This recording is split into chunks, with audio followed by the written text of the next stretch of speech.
रमजान का दूसरा अशरा चल रहा है। ईद उल फित्र में कुछ ही दिन बाकी। ईद किस दिन होगी, ये सवाल सबके जहनों में। मिस्र और मुत्तहदा अरब अमारात के माहिर फल्कियात ने ईद से मुतालिक पेशन गोइयां कर दी। अरब मीडिया के मुताबिक मिस्र के national institute for astronomical and geophysical research ने पेशन गोई की है कि इस साल मिस्र में रमजानुल मुबारक 29 दिन का होगा और हफ्ता 29 मार्च को आखिरी रोजा होगा, जबकि यकुम शव्वाल या ईद उल फित्र 30 मार्च बरोज इतवार को होगी। मिस्र के कौमी फल्कियाती इदारे ने मिस्र के अलावा दुनिया के 30 के करीब शहरों के भी नाम बताए हैं, जहां 29 मार्च को शव्वाल का चांद नजर आने का इम्कान मौजूद है। इन शहरों में Makkah Mukarramah, Madinah Munawwarah, Riyadh, Ankara, Tehran, Muscat, London, Moscow और ओटावा शामिल हैं। दूसरी जानिब इमारती एस्ट्रोनॉमी सोसाइटी के चेयरमैन इब्राहिम अल जरवान के मुताबिक फल्कियाती हिसाब से शव्वाल का पहला दिन यानी ईद 30 मार्च इतवार या 31 मार्च पीर 2025 को हो सकती है। इब्राहिम अल जरवान के मुताबिक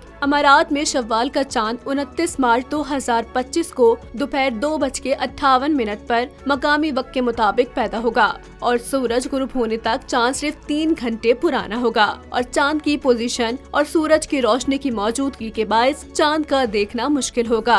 इसलिए अगर ऐसा हुआ तो यकुम शव्वाल और ईद उल फित्र पीर 31 मार्च को होगी।